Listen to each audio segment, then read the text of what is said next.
Daniel Smith's watercolor ground. Does it work on gourds? Let's find out.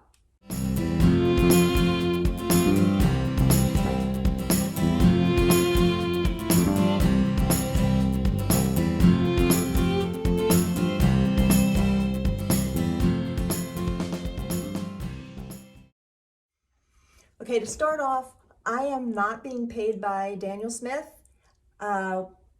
They didn't offer this to me. I just saw this a while ago advertised and I was intrigued. This is a watercolor ground that advertises that it can be used on any surface. So let's see, on the container, it's very tiny writing. Paintable surface for watercolor, absorbent surfaces, canvas, paper, plaster, hardboard, non-absorbent surfaces, glass, plastic, metal. Doesn't say gourds, but I would like to find out how it works on gourds. If it works on wood, it should probably work fine on gourds. What's really cool about it is it does come in a lot of different colors, but the ones that I got to start with is titanium white and transparent. I'm really excited to test this out, especially the transparent, because I have a little piece that I've already done some pyrography on, and I want to see if I can layer watercolor over top of this. Okay, I'm going to open up the titanium white first.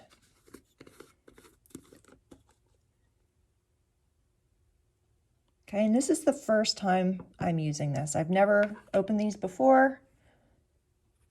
I'm going to give it a little coat. It's pretty thick.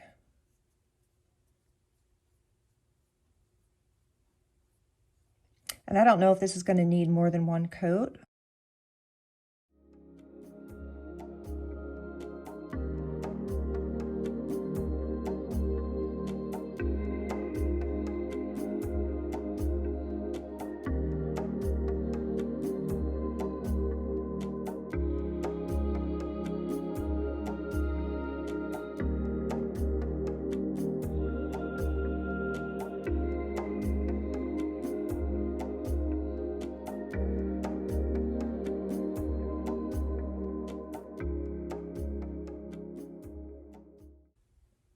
It does say that you can thin it a little bit. I think 20% it said.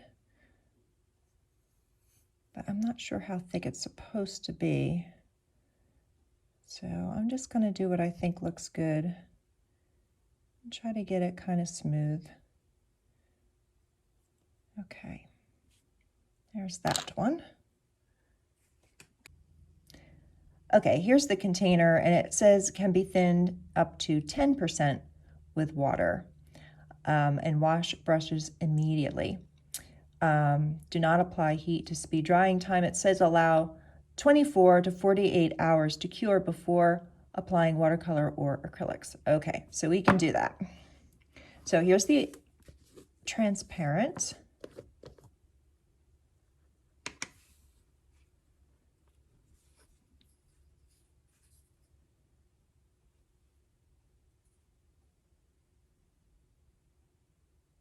I'm really excited to see how this works.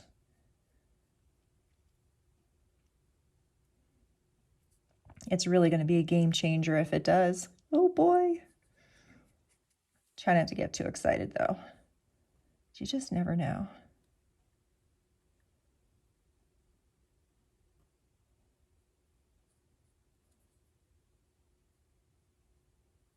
Again, it doesn't really say how thick it needs to be.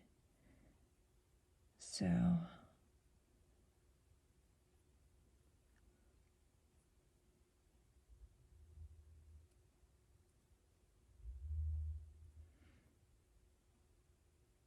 all right. Let's see. We'll get a little bit more in this area here. Okay. We'll see how that works.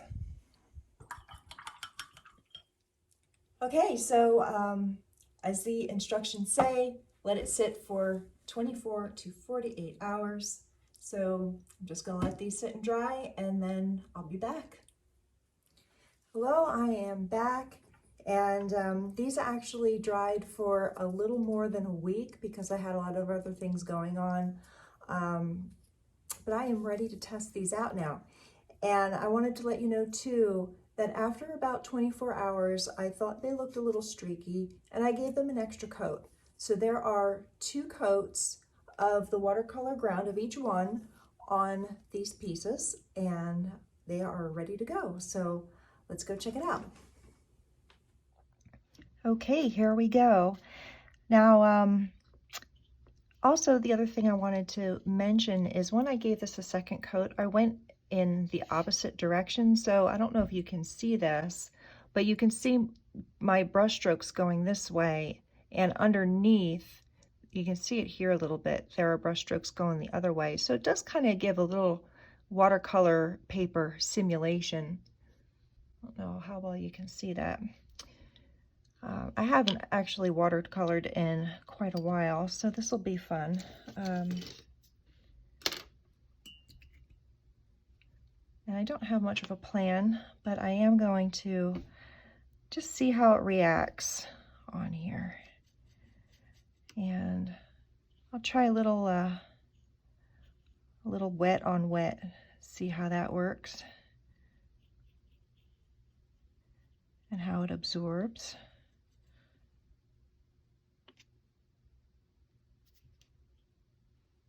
Oh, that's annoying. Oh.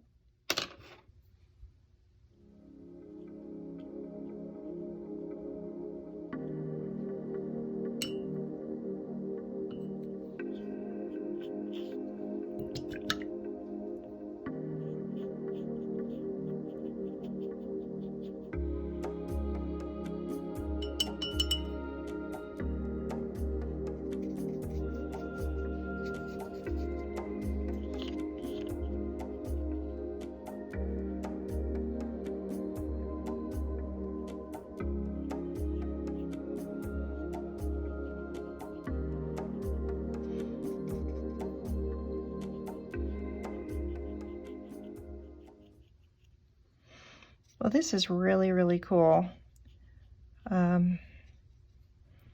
It's absorbing pretty well, but not too fast, enough that I can work with it a little bit.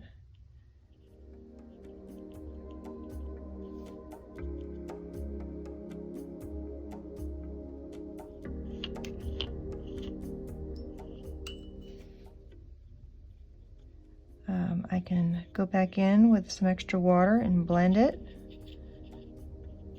Let's see how it lifts.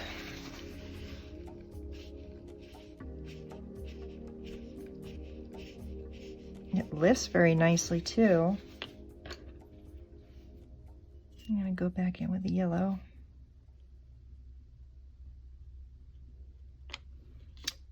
And it has a nice bleed right in there. Lovely.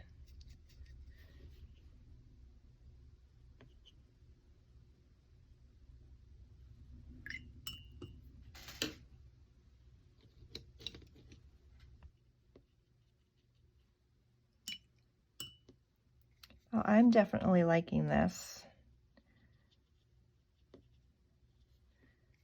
Like I said, I didn't really have much of a plan of a design or anything that I was going to do, but I just wanted to play around with the color and see if it reacted on this watercolor ground the same way it would on paper, and it's working quite nicely, I have to say.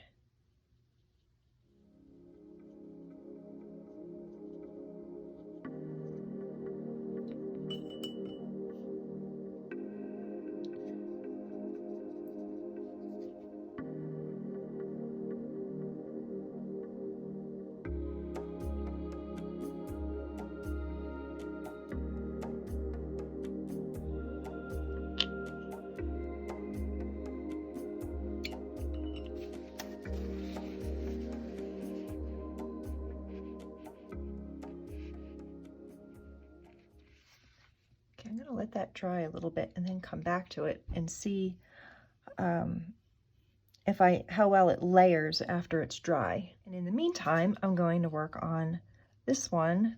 So I had previously wood burned this design of the eye.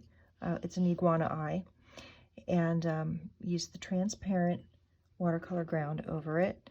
And I'm just gonna, I really want to play with color here, so I'm not gonna go for a very realistic color. I just kind of want to play and see how that works over top. So there is a bit of a texture.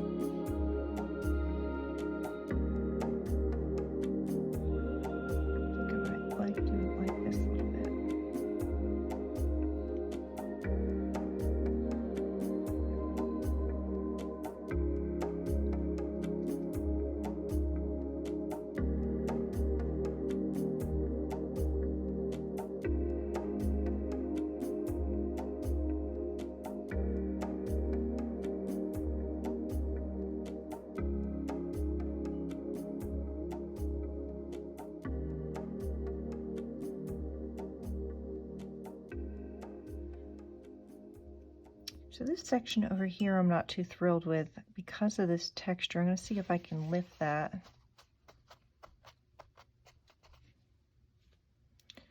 Let's make it a little bit cloudy. That's a little disappointing. Let's see, what color should I make this eye? Let's try the bright green on the eye. See how that works. Add a little extra yellow to it.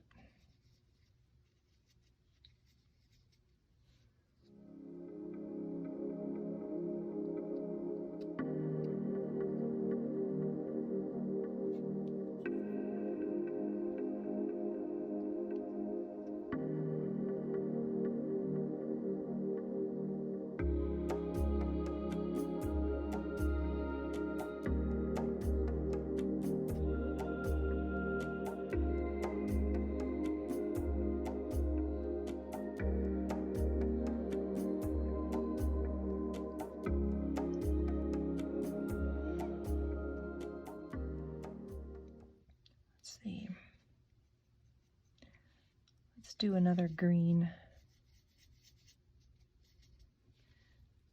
and go around. And really what I wanted to see here is if I could paint directly over top transparently, which I can. I'm still not happy with this little section here that looks kind of textured and cloudy. That's just a little bothersome. Could be that it was too much water. Don't know. But I really do, I do like how it blends and bleeds really nicely. Like I said, I hadn't really watercolored in a while, so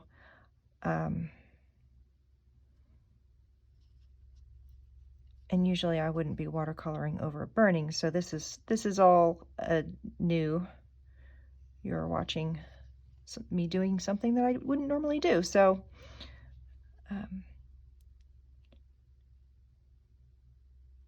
but it's fun to play and experiment. Let's try a little bit of this on here. And that's too much color, too much pigment. I'm gonna blend that out a little bit.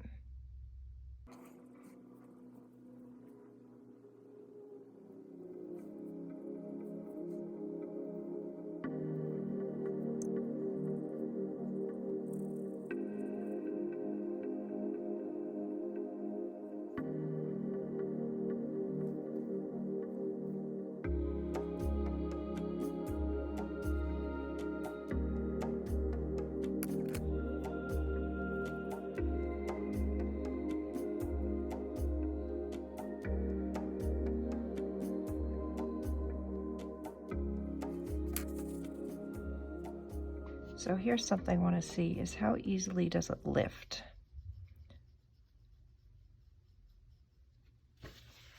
So if there was a spot that you didn't really like and you wanted to fix it, you can lift it. But what I'm noticing with this transparent is when you do that, see, it does get a little cloudy. This area here is a little bit cloudy from doing that. So some of the darks would have to be touched up, I can see. I guess that's to be expected. I was hoping the watercolor would be a little more transparent over top, even though I am watering it down quite a bit.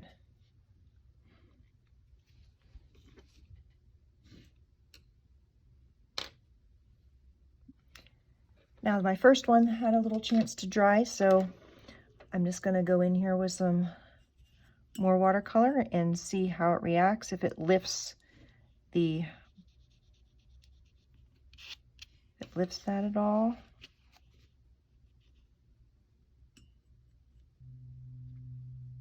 I have to say, I think I like the titanium white better than the transparent. It seems to work a little bit better, or at least I should say it reacts closer to watercolor paper than the transparent. The transparent, it seemed to bubble up a little bit, or something was happening, especially in this area that I'm not quite sure what was happening there, but it seemed like it was bubbling up and getting cloudy. Maybe I didn't have the coating on evenly enough. That's a possibility. So you can decide for yourself what kind of applications you might use this for with gourds, but I'd have to say that especially the white works really, really well.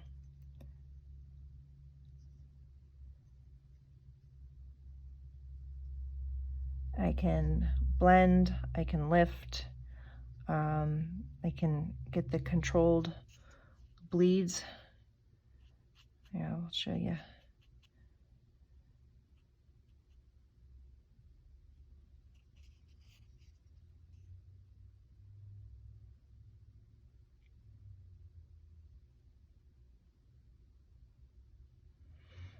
Yeah, pretty cool.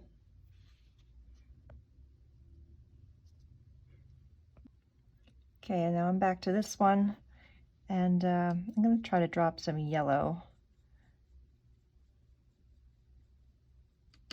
into the eye.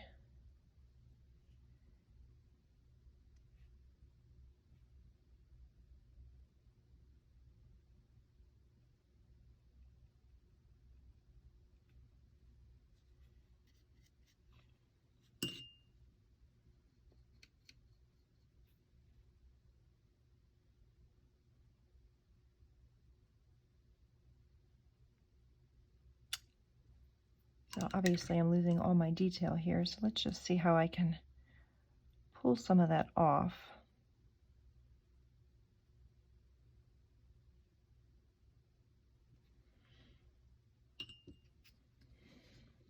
So if you make a horrible rubbish mistake, like I just did, I just pull that right off. Ha, look at that. Not bad.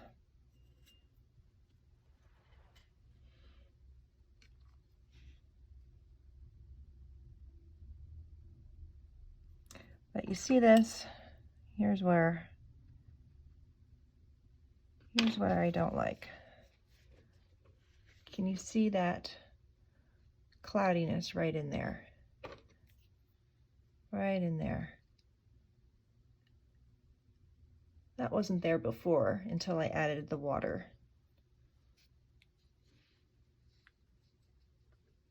So again, it might be something that if I just put it on a little bit more evenly, Or it could just be, it's just that formula of the transparent.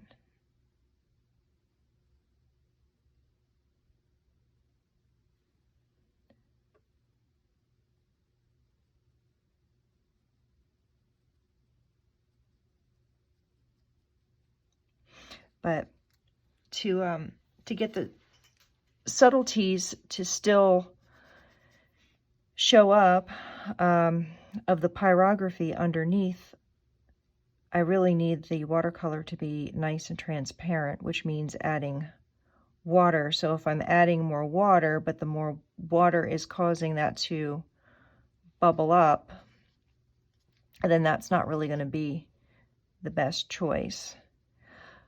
Maybe when it dries, it'll be a little different, and maybe that will disappear. I don't know. I think what I might try doing once it's dry is taking a little bit of very fine sandpaper and giving a little sanding and see what that does.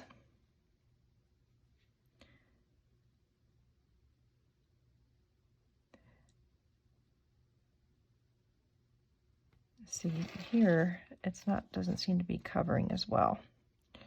So it could be that this needed more than 2 coats, possibly with sanding in between, which, you know, I would try it again, definitely, to see if I can get better results.